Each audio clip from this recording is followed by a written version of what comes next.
nous avons des informations importantes à vous donner concernant les produits qui sont en vente dans ce magasin Carrefour, afin que vous puissiez faire vos courses en toute sécurité. Je parle des produits de l'occupant israélien et, comme vous le savez, ce magasin, en tout cas Carrefour le sait, met en vente des produits qui ne sont même pas étiquetés en conformité avec la législation française. Ces avocats, par exemple, eh bien, il faut carrément avoir une loupe pour savoir d'où ils viennent. Contrairement aux avocats du Mexique, pour lesquels il est indiqué sur l'ardoise, comme l'exige la loi Origine Mexique, en caractère aussi gros que le prix, eh bien pour ces avocats-là, sur l'ardoise, figurez-vous qu'en face d'Origine, il y a marqué « Voir emballage ». Et pour voir emballage, eh bien, il faut avoir une vue très perçante pour arriver à détecter le mot Israël. Et si vous regardez ces pomelos, il est écrit « Regardez l'emballage pour voir d'où ils viennent ». Et il faut vraiment, comme l'a dit ma camarade, avoir une loupe pour voir écrit dessus « Israël ». Ce n'est pas écrit sinon. Et l'État d'Israël viole les droits des Palestiniens tous les jours, maltraite des enfants, arrête des enfants, arrête des adultes, assassine. Ils font une information.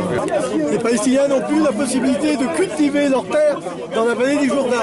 Mais il y a d'immenses colonies agricoles dans cette vallée qui produisent ces dattes. Ça, c'est la direction qui pourrait vous permettre. Bien sûr, il n'y a pas marqué Israël dessus. Elle est où la direction? Elle est où la direction? Le boycott d'Israël, tant que cet État foulera aux pieds les droits les plus élémentaires du peuple palestinien, est une action efficace, pacifique et non violente. Au XXe siècle, Gandhi en Inde, Nelson Mandela en Afrique du Sud ont prôné le boycott pour mettre fin à l'apartheid. Ce qui vaut pour le client vaut aussi pour le marchand. Un commerçant responsable, c'est quelqu'un qui ne vend pas, qui ne propose pas les produits de l'horrible apartheid israélien. Il faut arrêter le chantage à l'entreprise.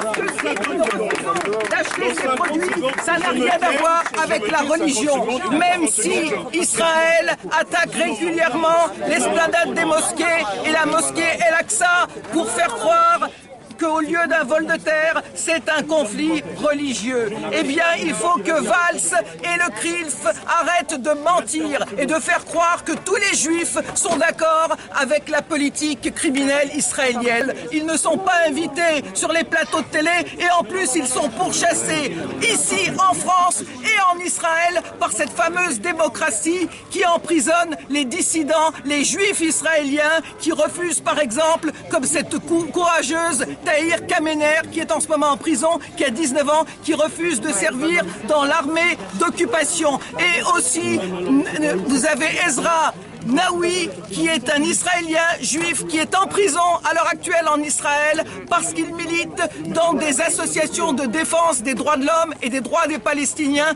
comme B'Tselem et Taïouch. Eh bien, il faut leur rendre hommage, et ainsi qu'à Gideon Lévy, qui est un journaliste israélien qui appelle au boycott de son État, l'État d'Israël, parce qu'il n'a pas trouvé pour le moment, comme nous, de meilleurs moyens de faire le droit et la justice. Alors on dit boycott Israël, État d'Israël, État criminel. Voilà, merci. Boycott Israël, criminel. Carrefour, Je suis non. Carrefour, complice. Israël, criminel. Carrefour, complice. Israël, criminel. Carrefour, complice. Israël.